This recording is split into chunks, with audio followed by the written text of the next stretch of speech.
Hello, White Sox fans, and welcome in to another edition of the Sox On Tap podcast. It's Tony Marchesio alongside a psyched NWI Steve and Baz Beyond the Pen. Welcome on in. It is a winning edition of the Sox On Tap podcast over NWI Steve's hated Minnesota Twinkies. Steven, I'm going to start with you. How are you feeling after being at the ballpark this weekend and seeing the White Sox take care of the Minnesota Twins and earn a series victory? Hey, Antonio, you want to know how I'm doing? I'll tell you how I'm doing. I'm doing fucking phenomenal because, as you mentioned, I spent the last 2 days at the ballpark. Saturday, I was with my Twins fan buddy and his family, and then we were together here today. But just being out there, seeing the Sox just take it out and slap the Twins in the face with it, and knowing that they couldn't do a fucking thing about it, man, did that get me just all jazzed up and juiced up inside. I'm feeling fucking good, baby. It's a great way to close out the week. Let's go. Bez, I'm going to turn it to you. I was with Steven today at the ballpark, and he uttered a couple of words to me during today's ball game. He said, "I'm having fun." How does that make you feel, and how are you doing on this fine Sunday evening, Besnick? I am shocked and appalled about Steven's words. Not so shocked about, I'm sure my invite got lost in the mail to the game today, but that's fine. I was doing other things out in Orland Park. I heard you were doing some important business. Very important business. Big future plans coming together here. But yeah, beating the Twins 2 out of 3. That's a rare occurrence where in a place where pleasant surprises are few and far between. So I'll take it. Even if they are 5-14 over their last 19 games. Yeah, it was a decent week in White Sox baseball. I believe a 500 week, so it's not great, not bad, but I think there were a couple of things that we can dissect here. I don't know if you boys want to start with what took place down in Atlanta against Steve's Barbs, or if you want to focus on the Minnesota Twins series first. But Steven, since you hate one team and you love the other, I'll let you pick where we're going to start today's show off. Well, unfortunately, my business travels did not allow me to see any of the action against the Barbs Monday through Wednesday there. So I am unfortunately going to have to defer when it comes to that. But, I will say this. The offense woke up quite a bit over the course of this weekend series here against those shitbags from Canada South. By the way, has anyone done a wellness check on our boy Theodore? He's not doing well. I would think he's probably down real bad right now. He seems down very bad. He's down horrendous. You hate to see something like that happen to somebody. It's a real shame. To happen to such a good guy. Yeah. The other thing too is, Antonio, when we were popping a couple, 2-3 pops in Lot B before we went into the game here today, I said to you, today is a beautiful day to win a series against these motherfuckers. And they went out there and they got the job done. And that's what I want to see happen right there. So to see that, knowing that this is the last time they're going to see those shitbags here in 2025, great way to close out the season series against them. Couldn't be happier. Couldn't be fucking happier. I'm pretty happy with how that went as well. The concourse smelled great today.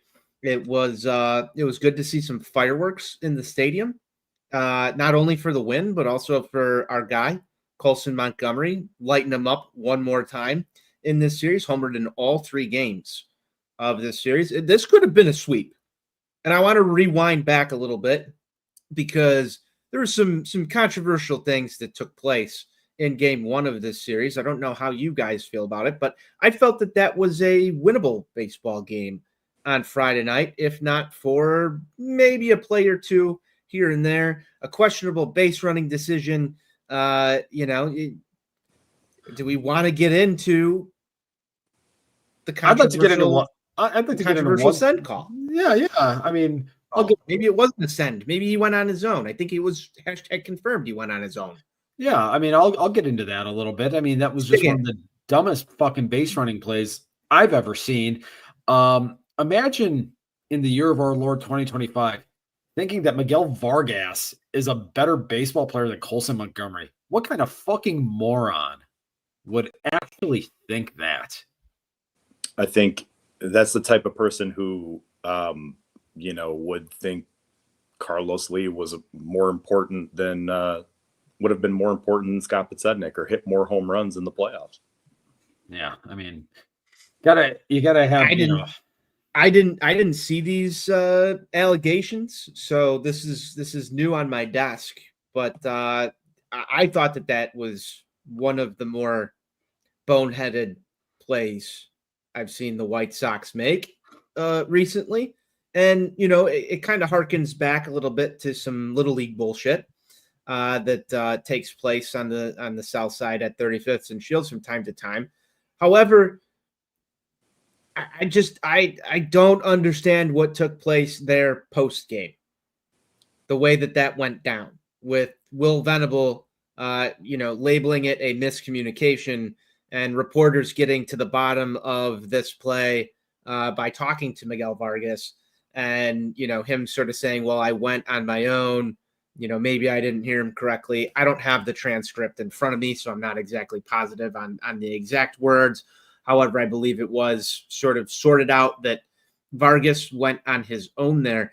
I can't see someone sending anyone on a foul ball that is, not halfway into the outfield in a one-run baseball game at that juncture. Now, Ozzie Guillen then went and defended it and said if he was at third base, he would have sent him.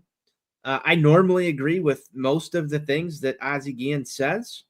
But I just found it interesting that, prior to Miguel Vargas coming out and saying that he went on his own, that there was already sort of the, takes out there that was an okay send. Because I don't think that was okay by any stretch of the imagination. And it's still at the top of my mind what could have been a sweep potentially of the Minnesota Twins that would be, I don't know, might make it even more fun for us to be sitting here talking about on Sunday night.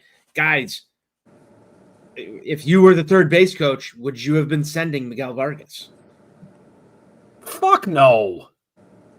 I mean, again, that's just one of the most boneheaded things I've ever seen out there on the baseball field. I mean, and it's not as if Vargas has, Billy Hamilton speed. If you have Billy Hamilton out there, you can get away with that, maybe giving that a shot. Not Miguel Vargas. I mean, come on, what are we doing here? No, horrible send. Brought back bad memories of Joe McEwing sending Yasmani Grandal to be tagged out by 30 feet. So, yeah, bad send, but, they made 2 outs at the plate in that game and lost by 2. Chase Mydroth had a pretty costly error that led to 2 unearned runs, and the bullpen in general was just it had a complete meltdown. So not that Savale pitched good either. So just a rough game, bad fundamentals, bad pitching, but scored 7 runs. So, that's a fun, bad score, 9-7. I feel like that is what you would call fun, bad. But I didn't have fun. I didn't enjoy watching that one. It would have been nice to get a sweep, but what are you going to do? I'll take 2 out of 3. Yeah, I'll take 2 out of 3 as well. I just felt that was at one point a winnable baseball game. Had some certain decisions been made differently. Yesterday's ball game, Stephen, you were in attendance for this one. It was 7-3 victory. Offense once again shows up, puts up another 7 runs. I'm fairly comfortable with an offense that can find ways to put up 7 runs in a baseball game. I think that should be sufficient most nights to keep you in contention, if not win. They found a way to do that again on Saturday. Steve, you were there. Take us through the highlights and lowlights if you saw any? Well, just the initial low light was, the shitbags got off to a 1-0 lead, and my buddy, started chirping, real quick there, and which I didn't really care for that one bit, and I just said, okay, well, I'm just going to bide my time here, and then bottom half of the second inning, Sox opened up a sixer on them, and it was funny because they got that 2-1 lead, and then Colson comes up with the bases loaded, and I literally was telling him, and I showed him the video of Montgomery hitting the ball on the concourse, the series finale against Cleveland, 2 Sundays ago, and then the next pitch, bam, boom goes the motherfucking dynamite, bombs over Bridgeport. We got a 6-2 ball game. Turn on the fireworks. He's hit a fucking slam. Let's go. You can imagine my reaction and what he had to deal with as a result of that. I'm sure it was very pleasant. Some might say it was too sweet. Minadar in the comments says Montgomery Mania. That's the name of our episode tonight. First non-pitcher drafted superstar since Frank Thomas. Now, I'm going to go to you guys on this one. I will say I want to be a little hesitant throwing those kind of allegations around. However, he looks like a ball player. Looks like a ball player so far. Homering 3 times in the series is pretty fucking cool and tough. If you ask me, guys, does Colson Montgomery have superstar potential? Depends what you call a superstar. Frank Thomas, definitely a superstar. That's a first ballot Hall of Famer. I think he can be an all-star multiple times. The defense is there. I don't know. All of the reports of him possibly not being able to stick at shortstop seem to be false. It seems like, It seems like he can play short and he can play it well. And he's got power. He's not walking a lot. He's striking out a lot. So some of those things are things that he needs to work on and clean up. But the power is there. The defense is there. So hopefully he cleans up some of the other parts of his game. He's only a rookie. I think he's only 20. Was he 22, 23? He's 23. So yeah, I could see an all-star. I don't know what the delineation is between all-star and superstar. But I love everything that I see, and I'm enjoying it. But I'm also hesitant to anoint anyone anything because I don't know. I lost count how many times we've been burned. Steven. I think that Bez hit on a couple of important points there. The early returns have certainly been positive. It's funny that, we have, some jabroni in the comments here talking about pumping the brakes when, there have been 2 players that made notable swing changes and did notable work with Ryan Fuller this year. One of them is slugging 680 slugging about 360 since June 1st. And, is struggling to just be league average. The other one made a swing change and already has as many home runs and has a 125 WRC plus. So I don't know. I'd maybe pump the brakes on, anointing Miguel Vargas, a good player, but that's not why you called. I think as far as with Colson, an important point that Bez made there, the strikeouts, I think in particular, are the thing that do need to get cut down. And as the league starts to adjust him, we haven't really seen that first major adjustment that the league has made to him at this point here. We haven't really seen the advanced scouts, kind of get out there yet. And are you surprised it hasn't happened yet, though? I'm surprised that it hasn't been.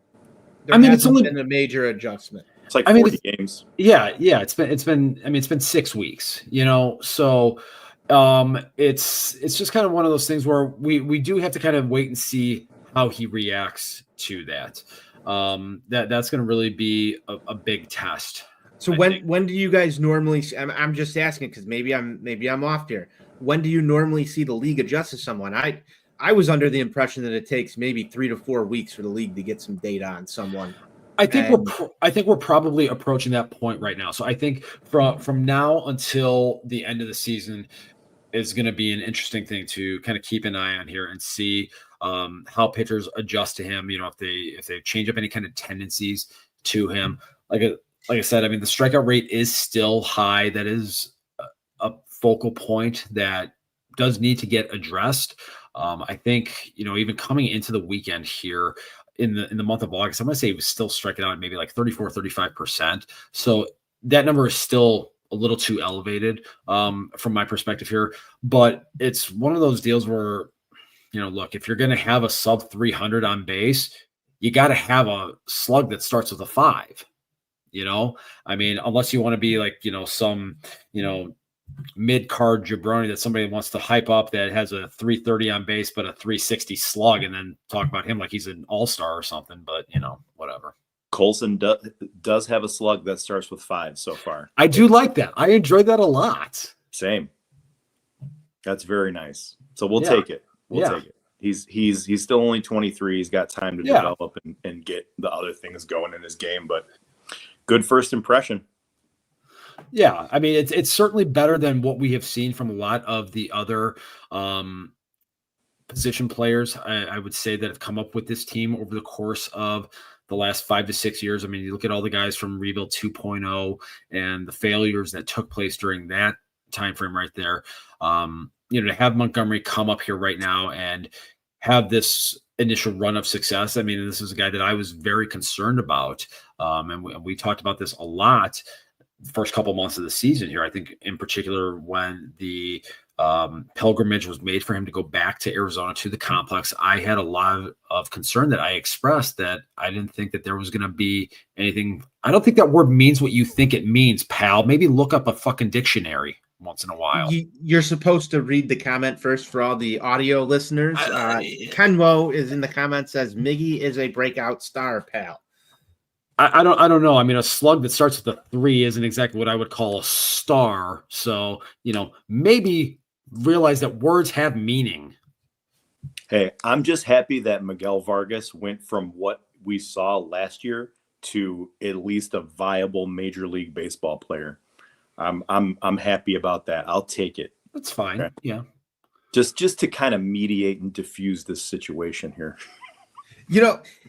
I'm in agreement with you, Bosnick, on this take, because who else would be playing first base right now for the Chicago White Sox? Lenny Sosa. I have no idea. Curtis Mead. And can he find first base? I'm not sure he knows where it is. I'm not sure he knows where it is either. The only time I see him hit that bag is when he hits a single or rounding first base, because it's a home run. Yeah. I like when he does that. And I mean, Steven said something there about the failures of Rebuild 2.0. I want to talk about I think the only holdover from Rebuild 2.0 at this point is Luis Robert Jr. And he has kind of turned his season around here over the last month. He looks like the guy we saw a couple of years ago, and that's been a nice turn of events. It has, and the defense is also working lately, today included. Not one, but 2 highlight reel catches. I think you could argue that there was a third ball that he ran down today as well.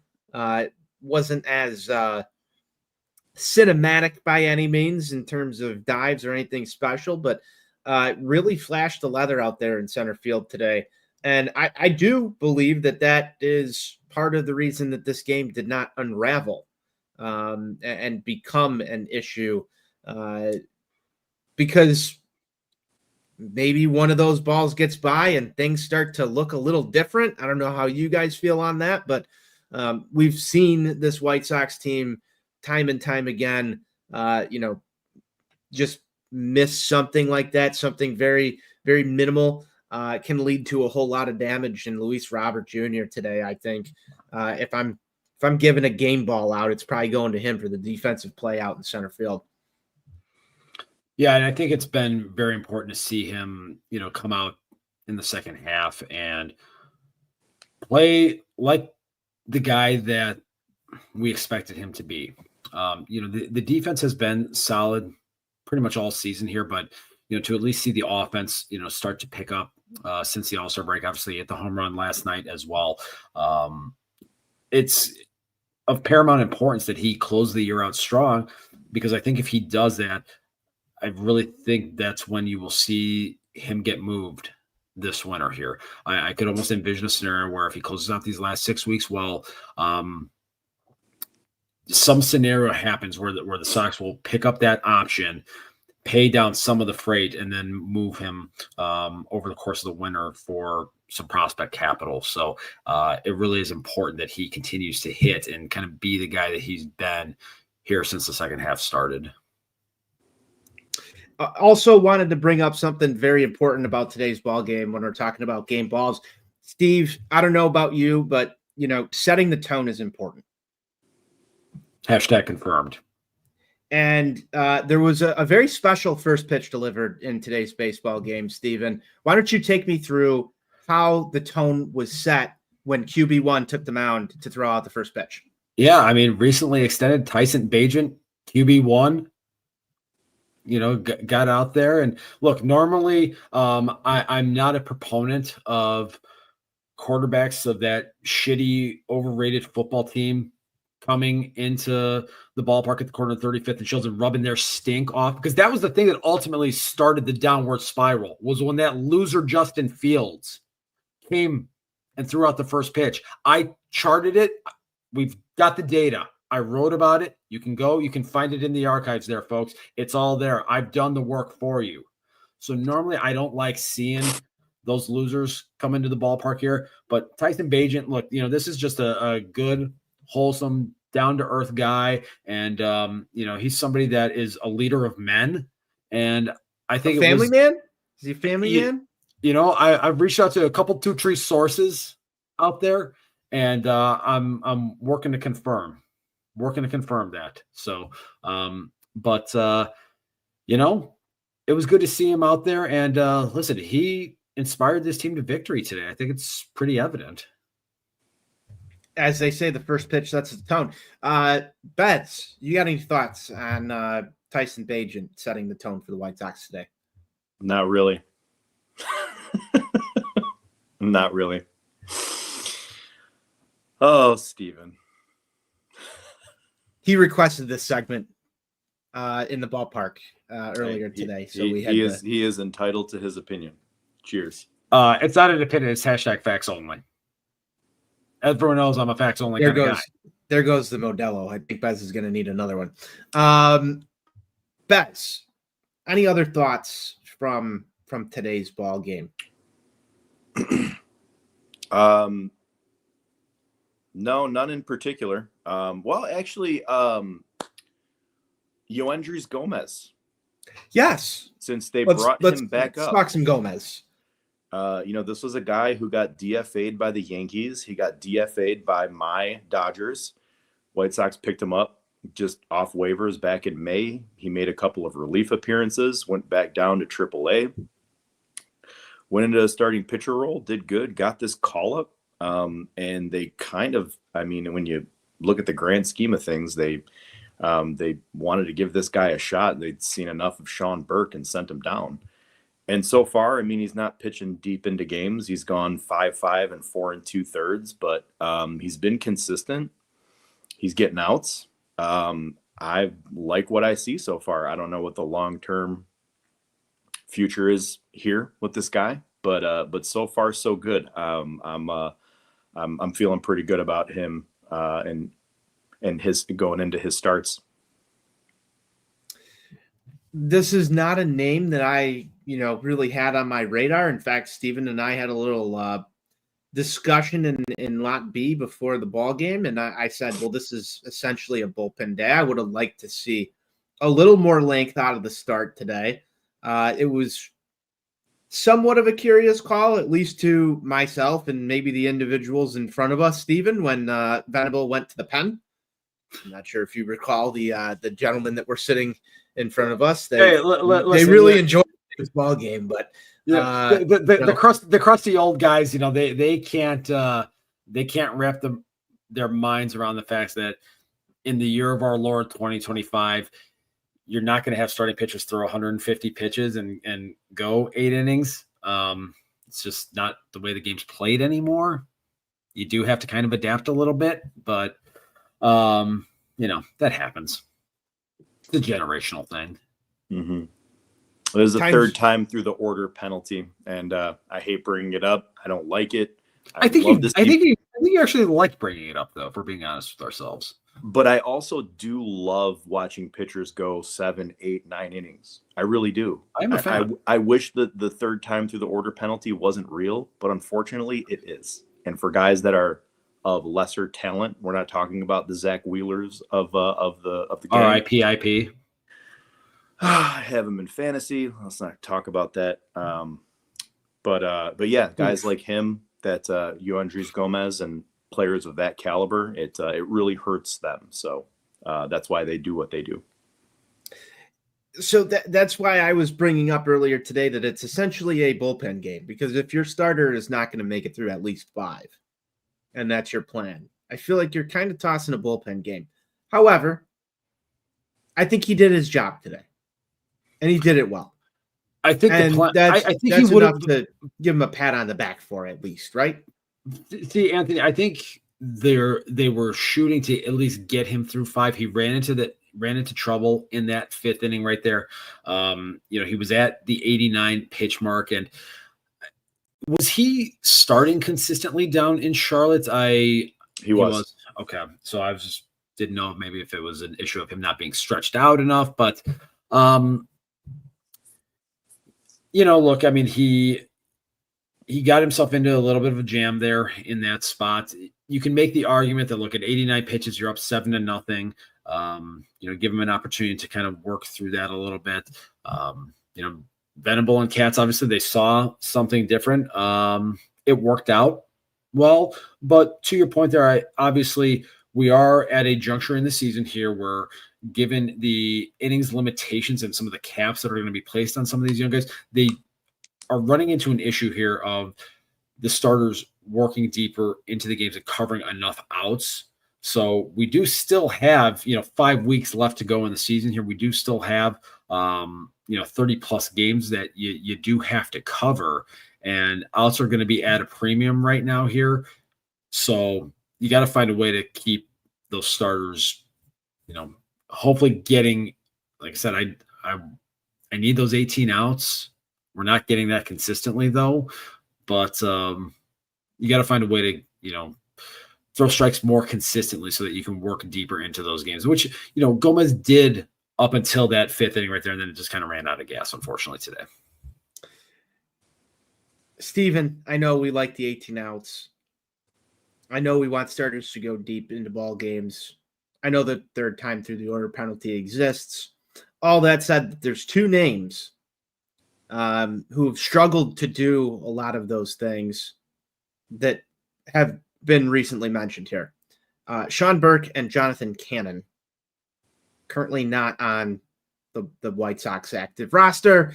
Do you guys expect either of those names to show back up this season once the Charlotte schedule concludes, or do you think that they are maybe done for the year? Curious on what you guys think. I would anticipate we do see them back up here to close out the season. Admittedly, I have not been paying attention to what's been going on down in Charlotte. Have they actually? I know Cannon got knocked around in his first start down there. Has Burke been in the rotation for Charlotte since his demotion? That's a good question. I am not sure. Or is I'm with you. I haven't been paying attention much to what's going on down there. Yeah. Or is it a matter of them just kind of giving him a little bit of a breather and just getting him off the active roster and having another live-bodied arm there to take his place, which, So he did make a start. He went 5 innings. He gave up 4 earned, walked 3, 4 Ks. Not great, Bob. Okay. Well, the control and command issues for him and Cannon this season in particular is I'd say one of the things I've been most disappointed in, those are two guys I was hoping that we would see progression from. Cannon in particular, I liked his stuff a lot more, and I was hopeful that we would see him take a step forward to solidifying himself to at least just be a back end of the rotation piece, be a number 4, be a number 5, because that's not going to be glamorous. It's not sexy, but that is important. You do need somebody that you can pencil into that spot in the back end of the rotation that can give you innings consistently and be able to cover outs. And he just wasn't able to do that. And it's been pretty disappointing, to be completely honest with you. I don't see either of those guys coming back this year. I mean, they've got Savali's here. He's going to pitch. You've got Martin Perez back. He's going to pitch. Then you've got Gomez, Davis Martin, Shane Smith. I think you see one of those guys come back if maybe they want to shut one of these guys. Maybe they want to shut down Shane Smith or Davis Martin, or maybe one of these guys goes on the IL. Hopefully not. I think that's the only way that you see them. I'm with you on the back end starter thing. It's just like I end up saying that about so many of these White Sox pitchers and prospects. I'm like, yeah, he could be a number 4, number 5. And it's just like the only guy that's not, who's going to be here long term, is Shane Smith. I think he's probably a solid 3 if he can keep doing what he's doing. So yeah, I'm not too happy with Burke, especially with what we saw at the end of last year. I know it was a really small sample size, but he looked great. He was striking out a ton of guys, and they made him the opening day starter. And now, now his future is kind of up in the air. I don't know where he fits into the plans next year with prospects they've got and the guys they do have, and they probably need to pick up another veteran. So that'll be interesting. But I digress. It was fascinating, though, to see before the demotion, Burke's strikeout rate had actually ticked up. The last show that we did, I think he was averaging close to like 11 Ks per 9 over, the period of time since the All-Star break. So, he did see an uptick in the swing and miss. But again, his big problem is just the walks were still problematic, and he is still very inefficient with the strikeouts, where it'll sometimes take him a 5-6 pitch at bat to get that strikeout, where if you could just go out there and just punch a guy out in 3-4 pitches max, you're saving a lot of bullets right there and being able to extend yourself deeper into the ballgame. And that was always something that he really struggled with. And the hope is maybe there's some sort of further mechanical adjustment that can be made over the course of these last couple of weeks here of the season and into the winter, that maybe by next spring we'll start to see some of that bear fruit and see a little bit more consistency from the control and command standpoint.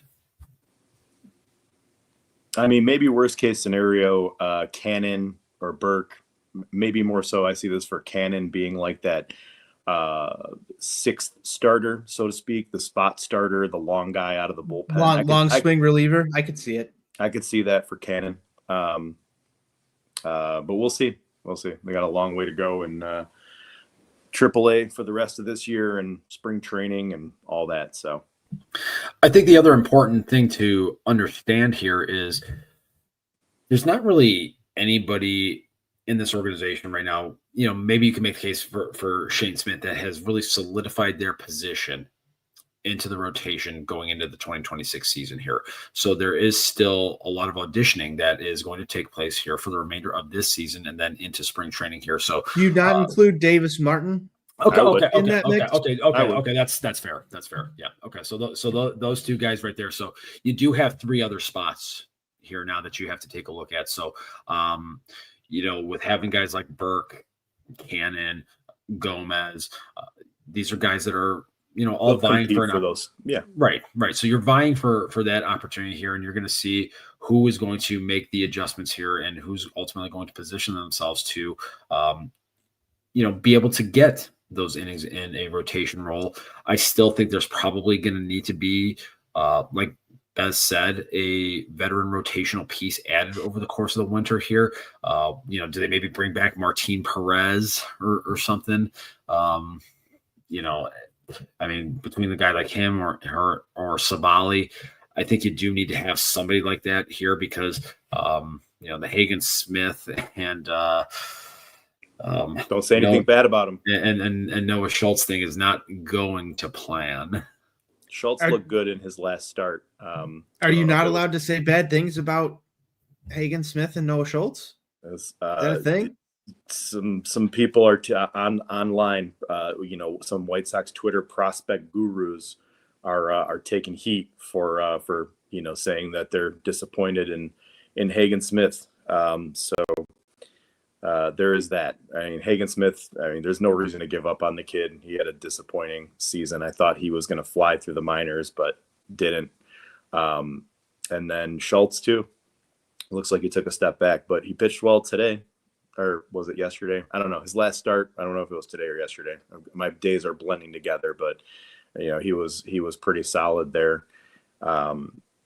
So I think he probably gets here a little bit quicker than Hagen Smith at this point. And if they want to bring back somebody as a veteran starter, a guy named Jose Quintana is going to be a free agent, and I love him. So bring him back. Is there a chance that Grant Taylor gets stretched out over the winter and made a starter again? I know that's a name that people haven't been super high on lately. Seems to find himself in some trouble working out of the pen, but it did make the jump to the major league level. I've heard, some rumblings that they might not, completely be done with the Grant Taylor as a starter. Could he be vying for a role next season? I think that's a good segue to something that we wanted to talk about towards the end of the show. Way too early 2026 roster outlook, as you brought that up as a topic earlier before we hit the record button. But I think starting with the rotation, there is quite a bit of an opportunity for many of these guys to be auditioning for starting spots next year. I just wonder if you guys potentially view Grant Taylor working in a different capacity on the White Sox pitching staff next season. Steven, I'll let you go first. I don't rule out the possibility of it. We've seen this organization do it with guys like Chris Sale, even Carlos Rodon. When he first came out to the big leagues in 2014, he was used out of the bullpen. Or I think that might have been 2015 actually. But his first couple of appearances came out of the bullpen there. We saw the same thing with Garrett Crochet in that transition. So this organization is familiar with that process of bringing guys to the show, having them work and kind of get their feet under them in the bullpen, and then doing the transition to the starting rotation. So do we know if that's ultimately the path that they're going to try to take? We don't know. So it's hard to say, but again, I don't think that's something that we can rule out entirely here. I would like to see them give him another shot as a starting pitcher. I know it seems like they don't believe that he's a starting pitcher or would be better suited for a relief role. This guy throws hard. He's got some significant upside. He hasn't pitched much in the minor leagues. So I know people are frustrated with how he's looked out of the pen, and I am too, because it seems like he gets into trouble like soon as he gets into the game. It's kind of annoying, but I don't have it in front of me, but it wasn't many innings at all in the minors, and I don't think he pitched above Double-A. And even the Double-A assignment was pretty aggressive because he didn't pitch at all the year before. So you got to give him another shot in the rotation, I think. But whether or not he breaks camp with the team is just going to all depend on how spring training goes, and you just go from there. 26 2/3 innings in Birmingham. He got 15 appearances, started 6 of those before they moved him to the bullpen. So, no, that's a very, very small sample size. And surprisingly enough, in terms of total workload, only 27 innings so far at the major league level. That to me screams a kid that needs to be on the mound a lot more. I don't know about you guys, but that's not a lot of innings. That said, the history behind it doesn't really show a lot of bulk work. In I think 2024 might total somewhere around 45 innings, only 21 innings in 2022, 31 innings or 2022 across 2 leagues, 52 innings total. So there's not a lot of bulk inning work there. So I think that could lead to why the White Sox limited his availability instead of trying to stretch him out. Most of those were starts, though. There wasn't a lot of relief appearances. And that could be, he had some injury problems in college, so that could be part of the decision. Yeah, didn't even appear in a game in 2023. Yeah, so that could be why they moved him to the pen when they did. I would like to see them give him another shot as a starter, but maybe they've already scrapped that idea and made him a reliever. I was pretty surprised when they called him up. It seemed he was doing well out of the pen, and they needed the help there. But again, not many innings before a call up is pretty rare. So yeah, that's a bit of a mystery. Hopefully, in my opinion, hopefully they give him another shot as a starter. But if he's a reliever, he's a reliever, and hopefully he's a good one. The kid throws hard, so let's ride it. That leads us over to the offensive side, and Besnick, you were on this one prior to the start of the show in terms of what's the outlook for the 2026 Chicago White Sox lineup, and how do these pieces fit together? It seems like I'll let you take the floor. Go ahead. Seems like a lot of square pegs going in round holes. You got guys who can hit like Sosa and can't really field it. You've got a guy like Benintendi who we're just going to be probably stuck with. It would solve some problems if the White Sox just DFA'd him, but we know that that's not going to happen, and why that's not going to happen, and he shall remain nameless of why. So you've got Sosa, who's a DH, Benintendi, who's basically a DH. We're talking about trading Luis Robert, who is the only center fielder. As far as I'm concerned, I know Brooks Baldwin can stand in center field, but that doesn't make him a center fielder. And then you've got this thing with the 3 catchers. Apparently the manager is going to, shits himself or is ready to shit himself when he plays both catchers in the lineup at the same time. So Corey Lee is here. Then you've got Corey Lee, who's out of options. Curtis Mead, who just joined the fold, who can play first and third. And he's out of options. So there's a lot of places where there's not a good fit. And again, going back to Benintendi, I mean, you move on from him and, that frees up the DH spot, and, maybe you can stick Baldwin in left field and he can figure it out. It makes some things easier there. You don't exactly have a first baseman. Miguel Vargas has played above average as far as the metrics will tell you at first base. A first baseman usually has to slug more than, what was the number, Steve? 360?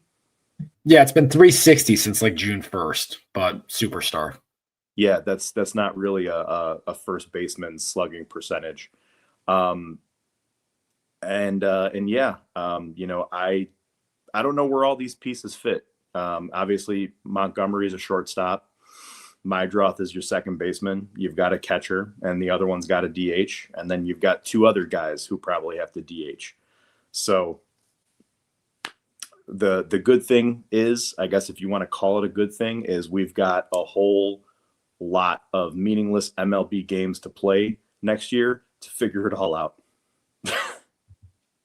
Steve, how do you see it all fitting together? I think Bez raises some very valid points that from a roster construction standpoint, there are some issues here. You've got just some utility problems with things on the defensive side of the equation here, and also just guys that don't quite hit for enough power to kind of be that true DH, so to speak. I think the idea of obviously having Caro and Teal kind of have a timeshare between the DH and catcher position, I think it makes sense for the remainder of this season to allow them to get those initial plate appearances here at the major league level so that you can ultimately find out what you have. neither one of these guys, in my view, are going to hit for significant power. And when I say significant power, I'm talking like 475 slug and above. I just don't see that for either one of them. So you ultimately are going to have to kind of figure out what you're going to want to do there with those two guys. I don't really think Corey Lee factors into this thing into the future, even starting next year. I just don't see it personally. The outfield's a mess. I mean, we just got to call it what it is, especially if Luis Robert Jr. is out of the equation here. I think the one thing that they really need to look at very seriously right now, and Anthony, we were talking about this today at the ballpark, is that if they haven't already, I think they need to start having conversations with Mike Tauchman about doing another 1-year deal for him to come back next season, because he's under ARB. He is. He's got another year of ARB. Yeah. So okay. That's an easy one there. That's okay. That's the only easy one. Okay. All right. Because that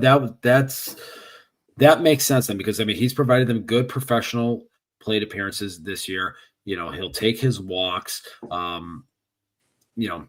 Not slugging a ton, obviously here, but we kind of knew that coming into the season here. But he's giving him good professional at bats. I think that's going to be an important guy to kind of have at the start of the season next year, because I know there's another guy down in Birmingham right now that is doing some things that people are very high on, and let's temper the enthusiasm with it. It looks really nice so far, and this is a guy that has loud, explosive tools, but we've seen this movie before. Yes, so we have. Let's let that just play out. So having a guy like Mike Tauchman to start next season there, to insulate yourself, is a good thing. So that's good to know that they do still have that final year of arbitration on that. But the center field and then left field positions, I mean, they got to get this kind of figured out here. Andrew Benintendi, continuing to exist on this roster is just a complete albatross at this point, and a serious organization would say bye-bye, Noodle Boy, but here we are. Yeah. Noodle Man. Yeah. Did you see those swings today? There's nothing manly about them. Mm-mm. They look good when he connects. They do. They do look good when he connects. That said, I think he's here until you do have Braden Montgomery, and we can have full-on Montgomery Mania here on Sox on Tap. It's pretty unfortunate. I mean, the other thing to point out about Tauchman is he's played 74 games. He's 35. You're not going to get 130 games out of this guy next year. So you've got to go out and get another. I have to applaud Chris Getz for building some pretty nice outfield depth with Austin Slater and Michael A. Taylor. I think those were good pickups to kind of insulate themselves from injuries, because in years past, when that happened, we would just throw first baseman in right field and left field. We actually had actual outfielders to to fill in. Baby steps. I mean, if they want to bring back Michael A. Taylor, to be the backup center fielder or, backup corner outfielder, I'm all for that. But yeah, you can't expect to get a full season out of Tauchman. You're going to barely get 100 games out of him this year. So yeah, they seem determined to make Baldwin an outfielder. I don't think he is. I haven't looked at the defensive metrics in a while. But the eyeball test says he's not. So like Steven said, not to belabor the point, but the outfield is a mess. And that just leads me to say my only point on this is pick up Luis Robert Jr.'s option. And our buddy over at 670 The Score, Bruce Levine, today tweeted, on the Sunday show that they do, said that they shouldn't pick up that option and they should decline it. I disagree with Bruce Levine. As we normally do. I did see him say today in a tweet that they should pick up his option. Oh, did I misread that? I'm sorry. No, he said on the show that they shouldn't, and then said on Twitter they should. That's just classic Bruce. Oh man, his His brain is probably oatmeal at this point. We can try and dissect what's going on in Bruce Levine's mind, but that might be just as difficult as trying to figure out if Bob Nightingale is in tune with the White Sox or out of tune with the White Sox. You know, both of them, they're in a league of their own. Hashtag confirmed. Mm-hmm. Bebop and Rocksteady. I wonder if they've got separate sources or if their sources are the same person. I've always wondered that. Maybe it's the same person telling them different things just for shits and giggles. That would actually be hilarious.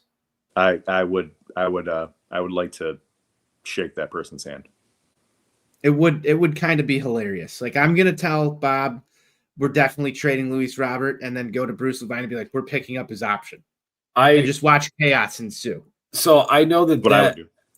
I know that is actually a thing with the journalists that cover pro wrestling. That is kind of like a very well-known thing going back to like the 1980s and early 1990s is people will the misdirection play. Oh yeah, that's very much a thing. Love it. But I go back to they should for all the reasons we just talked about right now. What is $20 million on this roster for another year? If there's the ability to trade him at the deadline next year, if he's still playing this way, sure, you risk the fact that he can get injured and you have to stand Michael A. Taylor or Brooks Baldwin in center field. They're not going to pick. If you trade him right now, you're not picking up a center fielder that's going to be able to replace him and cover as much ground in center field. And you're going to start to expose some of the younger pitching that's on this roster, especially the balls that are hitting the gaps. We saw him run down multiple today. I think, just having someone out in the outfield that's solid defensively, it's just beneficial for this team right now. The bat also plays. There's some speed there. I don't think $20 million is a bad price for the tool set right now. I don't know about you guys. I don't think that's a bad price to pay in today's market. They're on the hook for $5 million anyways, so it's a $15 million raise, basically. You're paying them. If you decline the option, you still owe them $5 million. Or was it $2 million? It might actually be $2 million. Okay, so either way, there's no money on the books besides Benintendi, and declining the option is insanity. You should have traded them if you weren't going to pick it up, even if it was for nothing or scraps or whatever they were being offered. You got to pick it up. You got to pick up the option. It's unfortunate that they're going to trade him because this guy's really good, but it is what it is. It's just where they're at as an organization. So you got to pick it up. I would agree. Guys, we're getting close to the hour mark. Any final thoughts before we close this one down? Steve, I'll toss it to you. My final thoughts are this. I'm going to keep it short and sweet. Fuck the Twins, always and forever. Thank you, Steve, for those final thoughts. Bads, what do you got? The White Sox have 47 wins, and in our preseason show, my prediction was 58. So I want those 11 more wins because I want to be right. And also fuck the Twins. Got it. That's within reach. It's still in play. They might go over. They might go slightly under if things don't go very well, but you're looking pretty on par with that one. Steve, can you refresh my memory on your prediction? I don't remember what mine was. I think it was 47. You guys were both under 50, if I recall correctly. I think I was 47 on the dot. Mm-hmm. I believe I was under 50 as well. I had no hope coming into this season. So I've been pleasantly surprised. My final thoughts before we get out of here is thank you to everybody who joined in on the show. Thank you to everybody who was in the comments. Be sure you go to ontapsportsnet.com for all your Chicago sports literature and podcasting needs. Close it down how we always do. White Sox forever. White Sox forever. White Sox for life.